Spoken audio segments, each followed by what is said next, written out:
దేవుని పరిశుద్ధ నామమునకు ఘనత మహిమ ప్రభావములు కలుగునుగాక. హల్లెలూయా.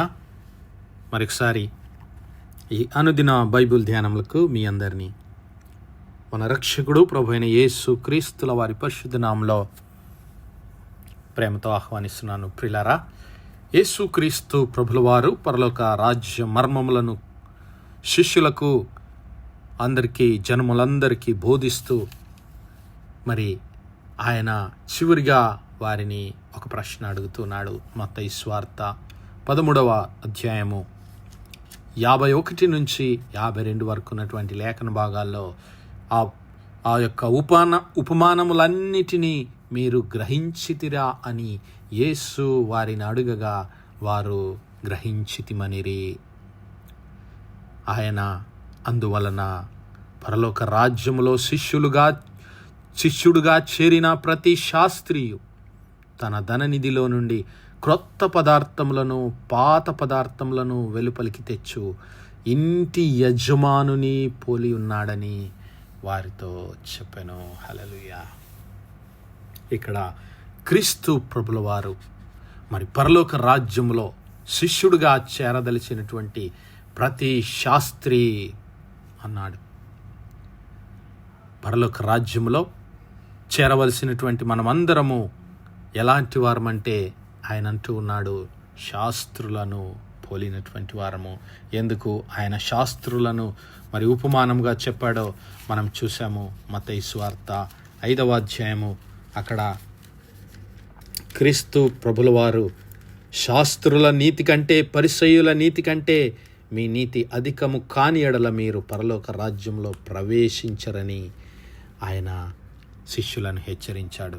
ఎందుకు శాస్త్రులు అంటే ఆ శాస్త్రులు దేవుని ధర్మశాస్త్రమును మరి శ్రద్ధగా ధ్యానించి దానిని ఆచరించి బోధించేటటువంటి వారుగా ఉంటూ ఉన్నారు.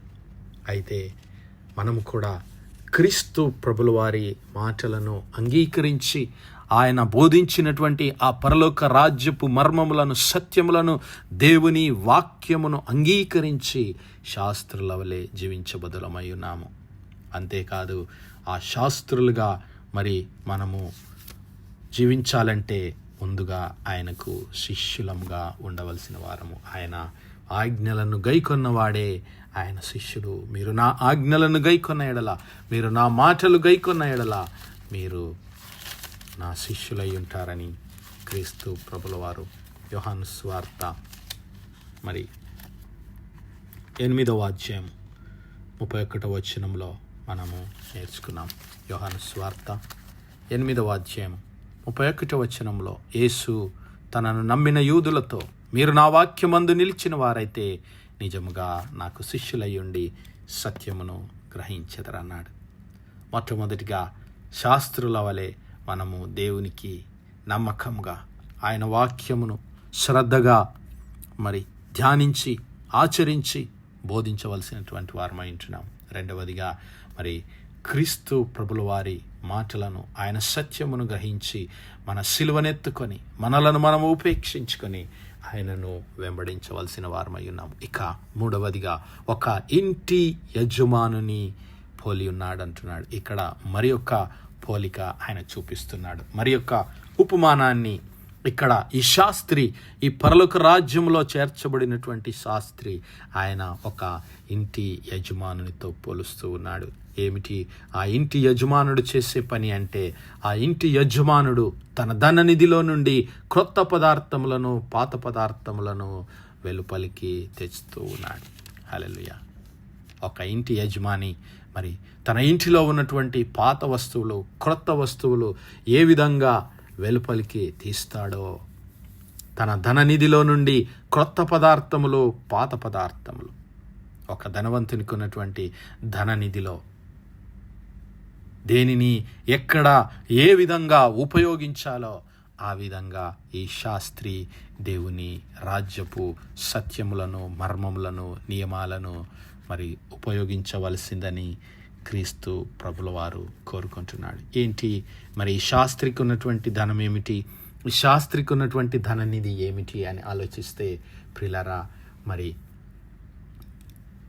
పాత నిబంధన గ్రంథకాలంలో దేవుడు తన రక్షణ ప్రణాళికను గురించి, తన వాగ్దానములను, మరి రాబోతున్నటువంటి ఈ లోక రక్షకుడుగా ఉద్భవించబోతున్నటువంటి ఆ మెస్సియాను గురించి, ఈ లోకమంతటికి రాబోతున్నటువంటి రక్షణను గురించి, విమోచనను గురించి, విడుదలను గురించి అనేకమైనటువంటి వాగ్దానములు దేవుడు తన ప్రజలకు అనుగ్రహించాడు. ఆ వాగ్దానములను తన ప్రవక్తల ద్వారా దేవుడు మరి తెలియజేసి ఒక పునాదిని వేశాడు. హల్లెలూయా.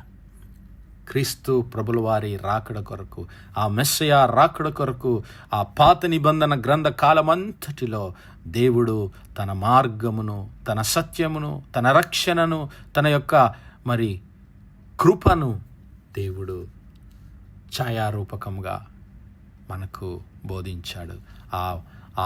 ఆ ఫౌండేషన్, ఆ యొక్క పునాది పైన మన జీవితాలను నిర్మించుకోవాలని, మనము నిరీక్షణ కలిగి ఉండాలని, ఆ ఇశ్రాయేలు ప్రజలను, అబ్రహాము సంతానమును దేవుడు ఆశీర్వదిస్తానని వాగ్దానము చేసి, మరి వాగ్దానము చేసిన మాదిరిగా అబ్రహామునకు సంతానమును అనుగ్రహించి, ఇసుక రేణువులంతగా ఆ ఇశ్రాయేలు ప్రజలను, అబ్రహాము సంతానాన్ని ఆయన విస్తరింపజేసి వాగ్దానము చేసి, అబ్రహాము సంతానంలో నుంచి ఈ లోక రక్షకుడైనటువంటి క్రీస్తు ప్రభుల వారిని ఆయన రక్షకుడుగా పంపించాడు. మరి ఆ పాత నిబంధన సత్యములు, ఆ వాగ్దానములు, ఆ యొక్క ప్రవచనములన్నిటినీ అవి పాతవిగా గనుక మనము పాతవిగా అనగా మునుపటి సంగతులుగా చెప్పుకోగలం. ఆ సంగతుల ద్వారా పాత పదార్థములు అయితే క్రొత్త పదార్థములు ఏమిటి? మరి క్రీస్తు ప్రభుల వారు ఈ లోక రక్షకుడుగా మరి ఆయన వాగ్దానం చేసిన మాదిరిగా ఆయన ఉద్భవించాడు. మన కొరకు దేవుని కృపను ప్రత్యక్షపరిచాడు. పూర్వకాలంలో నానా సమయములలో నానా ప్రవక్తల ద్వారా నానా విధములుగా మాట్లాడిన దేవుడు ఈ దినముల అంతమందు మనతో తన ప్రియ కుమారుడైన క్రీస్తు ప్రభుల వారి ద్వారా ప్రత్యక్షపరిచాడు, మాట్లాడాడు. ఆయన తన్ను తాను ప్రత్యక్షపరుచుకున్నాడు. పూర్వకాలమందు నానా సమయములలో నానా విధములుగాను ప్రవక్తల ద్వారా మన పితరులతో మాట్లాడిన దేవుడు ఈ దినముల అంతమందు కుమారుని ద్వారా మనతో మాట్లాడెను. హల్లెలూయా. ఆయన ఎవరు? ఆయన దేవుని మహిమ యొక్క తేజస్సు, ఆయన తత్వము యొక్క మూర్తిమంతమునై ఉండి తన మహత్తు గల మాట చేత సమస్తమును నిర్వహించుచు పాపముల విషయంలో శుద్ధీకరణము తానే చేసి దేవదూతల కంటే ఎంతో శ్రేష్టమైన నామమును పొంది అందరికన్నా శ్రేష్ఠుడై ఉన్నత లోకమందు మహామహుడగు దేవుని కుడిపార్శ్వమున ఆసీనుడై ఉన్నాడు. హల్లెలూయా. దేవుడు ఆది పాత నిబంధన కాలంలో తన వాక్కును మనకు ప్రత్యక్షపరిచాడు. తన వాక్కు ద్వారా మరి అబ్రహాముతో మాట్లాడాడు, ఇస్సాకుతో మాట్లాడి, యాకోబుతో మాట్లాడాడు, ప్రవక్తలతో మాట్లాడాడు. అయితే ఆ మాట్లాడి రాబోతున్నటువంటి రక్షణను గురించి, మెస్సియాను గురించి, క్రీస్తు ప్రభుల వారిని గురించి ఆయన ఈ లోకానికి బోధించి మరి తాను వాగ్దానం చేసిన మాదిరిగా ఆయన కన్యక గర్భమున ఈ లోకంలో జన్మించి మానవాళి పాపమంతటి కొరకు కల్వరి శిలువలో ఆయన తన ప్రాణాన్ని అర్పించాడు. హల్లెలూయా.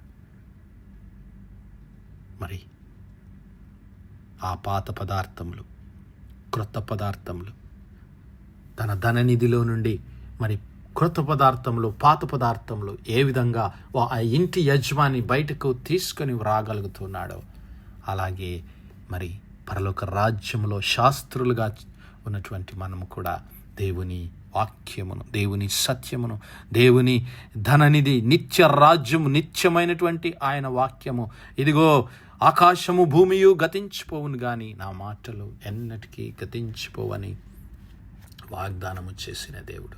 హల్లెలూయా. మరి ఆయన వాక్యము మరి నాశనము లేనటువంటిది.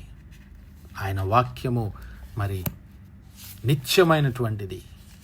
భక్తుడైనటువంటి పేతురు రాసిన పత్రిక 1వ అధ్యాయంలో మనము గమనిస్తే, ఇదిగో శాశ్వతమగు జీవము కలిగినటువంటి దేవుని వాక్యము అక్షయ బీజము అంటూ ఉన్నాడు. నాశనము లేనటువంటిది, శాశ్వత జీవము కలిగినటువంటిది ఆ దేవుని వాక్యము.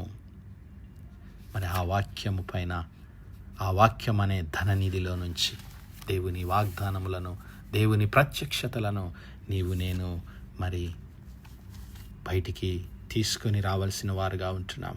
నీవు నేను మరి దేవుని పరిశుద్ధాత్మను పొందుకొని ఆయన చిత్తమునకు లోబడి ఆయనకు నీవు నేను నమ్మకంగా జీవించినప్పుడే ఆయన తన ధననిధిలో నుండి మనకు అనేకమైనటువంటి సత్యములను బోధించగలడు. పరిశుద్ధుడైన పౌలు ఎఫెసీ సంఘానికి రాసిన పత్రిక 4వ అధ్యాయంలో మరి మొదటి 7 వచనాలు మనం గమనిస్తే, కాబట్టి మీరు సమాధానమను బంధము చేత ఆత్మ కలిగించు ఐక్యమును కాపాడుకొనుట యందు శ్రద్ధ కలిగిన వారై ప్రేమతో ఒకడినొకడు సహించుచు మీరు పిలువబడిన పిలుపుకు తగినట్టుగా దీర్ఘశాంతముతో సంపూర్ణ వినయంతో సాత్వికముతో నడుచుకొనవలెనని ప్రభువును బట్టి ఖైదీనైన నేను మిమ్మల్ని బతిమాలుకొనుచున్నాను. శరీరం ఒక్కటే, ఆత్మయు ఒక్కడే. ఆ ప్రకారమే మీ పిలుపు విషయమైన ఒక్కటే నిరీక్షణ యందుండుటకు పిలువబడితిరి. ప్రభువు ఒక్కడే, విశ్వాసం ఒక్కటే, బాప్తిస్మం ఒక్కటే, అందరికీ తండ్రి అయిన దేవుడొక్కడే. ఆయన అందరికి పైగా ఉన్నవాడై అందరి ద్వారాను అందరిలోనూ వ్యాపించి అందరిలోనూ ఉన్నాడు. అయితే మనలో ప్రతివానికి క్రీస్తు అనుగ్రహించు వరం యొక్క పరిమాణము చొప్పున కృప ఇయ్యబడెను. హల్లెలూయా. ఆ యజమాని ఏ విధంగానైతే ధననిధిని కలిగి ఉన్నాడో అలాగే దేవుడు మన అందరికీ తన కృప చేత మనందరినీ ప్రేమించి ఇదిగో తన ఆత్మ ద్వారా మనకు తన కృపను అనుగ్రహించాడు. ఆ దేవుడు అనుగ్రహించిన ఆ కృప చొప్పున ఆ కృపను నీవు తగిన సమయమందు, ఎప్పుడు క్రొత్త పదార్థములు అవసరమైనవి, ఎప్పుడు పాత పదార్థములు అవసరమైనది, దేవుని కృప మరి ఏ విధంగా అవసరమై ఉన్నదో నీవు ఎరిగిన వాడవై దేవుని ప్రత్యక్షతను, దేవుని ప్రేమను ఈ లోకంలో ప్రకటించడానికి ఆయన మహిమార్థమై మరి ఆ ధననిధిలో నుండి, ఆ పరలోకపు ధననిధి దేవుని వాక్యము అక్షయమైనది, జీవము కలిగినది, మరి నాశనము లేనటువంటి ఆ దేవుని వాక్యం అనే ధననిధిలో నుంచి ఆయన కృపను నీవు నేను మరి తీసుకొని రాగలటానికి దేవుడు తన కృపను మనలో ప్రతి ఒక్కరికి, తన బలమును, తన శక్తిని, తన పరిశుద్ధాత్మ అభిషేకమును మనలో ప్రతి ఒక్కరికి మెండుగా దయచేయనుగాక. ఆమేన్, ఆమేన్, ఆమేన్. ప్రార్థించుకుందాం.